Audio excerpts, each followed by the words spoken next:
I had another bad experience at the hospital. So recently I was hospitalized and I went to the ER.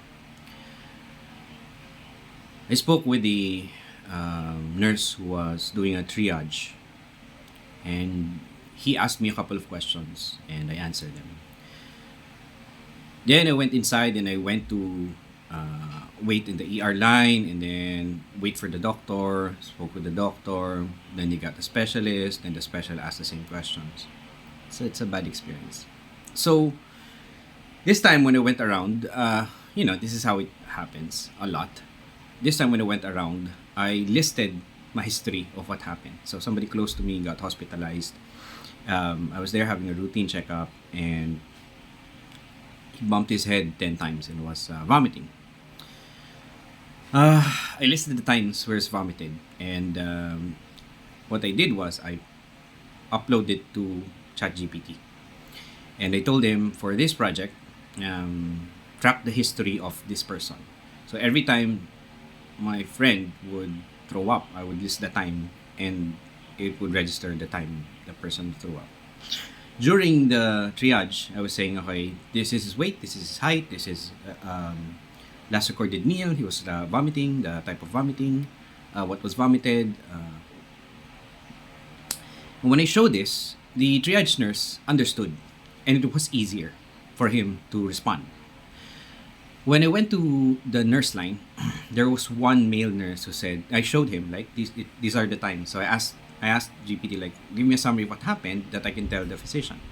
So the nurse said, oh, I don't read AI, something like that. I was like, oh, like what? When all of the data was there, like 7, 10, 10, 2, all of the times the person threw up. And the type and force of vomit and so on. When he last hit his head, blah, blah, blah. The doctors read it.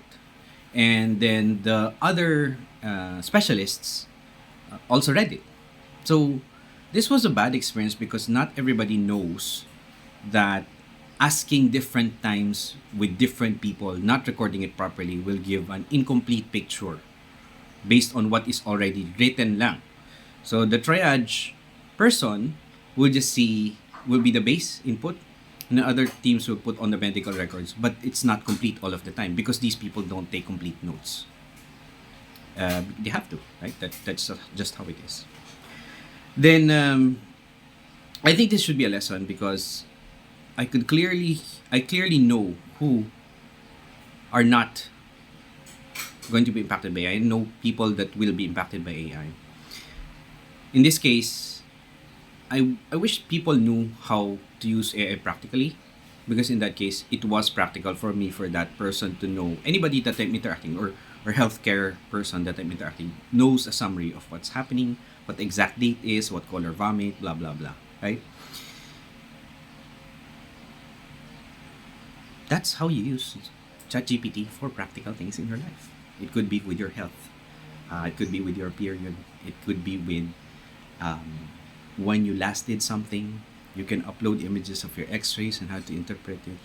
Of course, you'll need to get it consulted as well. Your blood chem, your urinalysis. This hospital, this was a tertiary hospital, they even did not have an interpretation for giving me the stool and urinalysis and blood chem. Like, what? That's a bad experience. There were a lot of young doctors there, but I think this is a lesson for us to understand how to use AI practically.